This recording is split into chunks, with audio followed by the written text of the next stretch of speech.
Hey Jay, anong kwento mo? Hey Jay, kumusta mga kakwentuhan? Kamusta po ang araw nyo mga kaki? Kung ako naman ang inyong tatanungin, abay eto di kukwento ko sa inyong nangyari ngayong araw. Shoutout nga pala sa mga batang ito na nakasalubong ko kanina. Proud kakwentuhan daw natin yung mga yan. Umaga pa lang ay narinig ko ng ingay sa labas. Abay, naayos pala yung daan dito sa amin ngayon. Uy, salamat kayo sa among barangay headed by our barangay captain Hussein P. Lamaran. Murag nakita na ako si Kagawad sa lilapitan ganina sa gawas nga nagfacilitate ani.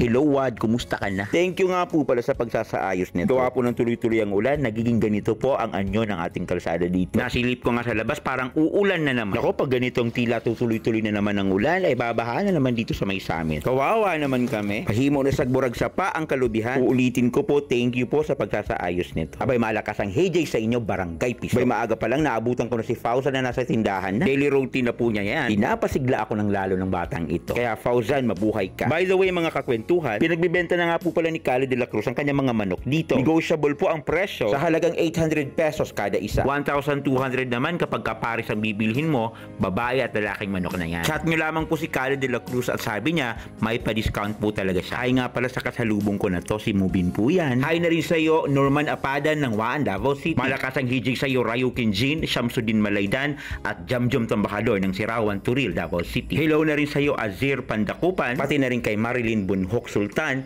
ng Tugbok, Davao City. Mamalakas ang hijig ulit kay Maria Marajab Sagapan ng Barangay Mugbungkugan, Panaybanan, pati na rin kay Mumar Shore Balantiawan, kay Marife Tiana ng Tigatu, Davao City, at kay Giselle Arapal. Malakas ang hijig na rin sa Dandel Shops na nasa poblasyon Banaybani, Davao Oriental. Nag-aayos po sila ng mga sirang cellphone at nagbebenta ng mga accessories nito. Nag-ayos-ayos nga muna ako dito sa bahay bago ako tuluyang lumabas. Siya nga po pala, thank you sa mga nagpadala ng stars sa atin at chikas. Sa mga nagnanais na suportahan tayo, maaari po kayong mag-send ng stars sa atin, baka naman. O kaya naman ay Gcash. Malaking tulong po yan sa pagpapatuloy ng ating pintuhan dito sa Hey Jay, anong kwento mo? Thank you po sa inyo in advance. Ayan na nga po, lumabas na tayo para maglakad-lakad. Kailangan ko po kasing mag-unat-unat para naman sumigla ng konti ang ating katawan. Thank you nga po pala sa lahat ng mga nanood ng reels natin ng mga nakaraang araw. May full video po yun. Panoorin nyo na lang. Malakas ang Hey Jay nga pala sa mga nadaanan natin dito. Mga nagkokopra po yung mga yan. Hello po sa inyo mga kakwentuhan. Maraming salamat nga po pala sa mga bagong followers natin. Welcome po kayo dito sa Hey Jay, anong kwento mo? Ang tataba naman ng mga sibuyas sa garden na to. Ito nga po pala yung mosque o sambahan namin dito sa amin. Malapit na po pala ang Ramadan. Kaya magkukwentuhan tayo patungkol dyan sa mga darating na panahon. Kwento mo?